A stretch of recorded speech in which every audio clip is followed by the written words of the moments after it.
जैसे जैसे मित्र राष्ट्र जापान की ओर बढ़े, जापानी लोगों के लिए परिस्थितियां लगातार बदतर होती गईं।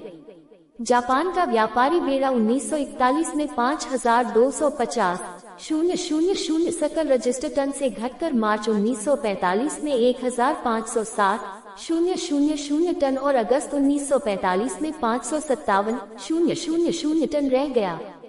कच्चे माल की कमी ने 1944 के मध्य के बाद जापानी युद्ध अर्थव्यवस्था को तीव्र गिरावट में धकेल दिया।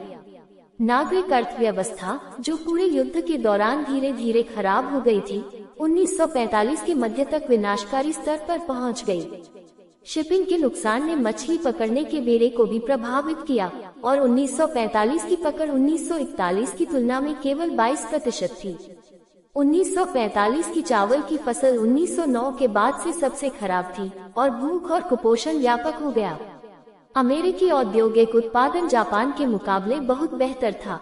1943 तक अमेरिका ने प्रति वर्ष लगभग 100,000 विमान बनाए, जबकि जापान ने पूरे युद्ध के दौरान 70,000 विमान बनाए।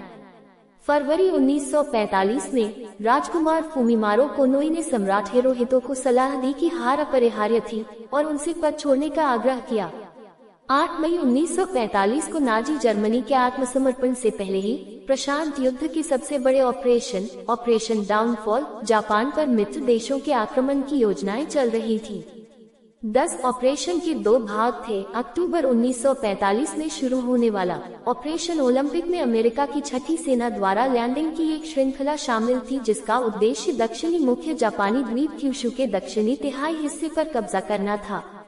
11 इसके बाद मार्च 1946 में ऑपरेशन कोरोनेट अमेरिका की पहली, 8वीं और 10वीं सेनाओं द्वारा, साथ ही ऑस्ट्रेलियाई, ब्रिटिश और कनाडाई डिवीजनों से बनी एक राष्ट्रमंडल कोर द्वारा मुख्य जापानी द्वीप होन्शू पर टोक्यो के पास कांटो मैदान पर कब्जा करना था। लक्ष्य तिथि को ओलंपिक को अपने उद्देश्यों को पूरा करने, यूरोप से सैनिकों को फिर से तैनात करने और जापानी सर्दियों को पारित करने की अनुमति देने के लिए चुना गया था। जापान की भौगोलिक स्थिति के कारण इस आक्रमण योजना को जापानियों के लिए स्पष्ट कर दिया गया था। वे मित्र देशों की आक्रमण योजनाओं का सटीक अनुमान लगाने में सक्षम थे और इस प्रकार अपनी रक्षात्मक योजना ऑपरेशन केत्सुगो को तदनुसार समायोजित कर सकते थे। जापानियों ने क्यूशू की पूरी तरह से रक्षा करने की योजना बनाई, जिसमें बहुत कम रिजर्व बचा था। 13 कुल मिलाकर 2.3 मिलियन जापानी सेना के सैनिक घरेलू द्वीपों की रक्षा के लिए तैयार थे, जिन्हें 28 मिलियन की नागरिक मिलिशिया का समर्थन प्राप्त था। हताहतों की भविष्यवाणियां व्यापक रूप से भिन्न थीं, लेकिन बहुत अधिक थीं।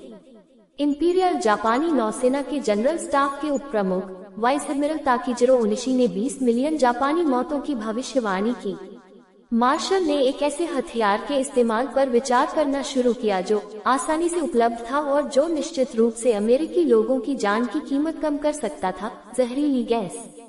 21 ऑपरेशन ओलंपिक की तैयारी के लिए ऑस्ट्रेलिया और न्यू गिनी के भंडारों से फॉस्चीन, मस्टर्ड गैस, आंसू गैस और साइनोजेन क्लोराइड की मात्राएं लूजोन ले जाई गईं और मैकार्थर ने सुनिश्चित किया कि रासायनिक युद्ध सेवा इकाइयों को उनके इस्तेमाल का प्रशिक्षण दिया जाए।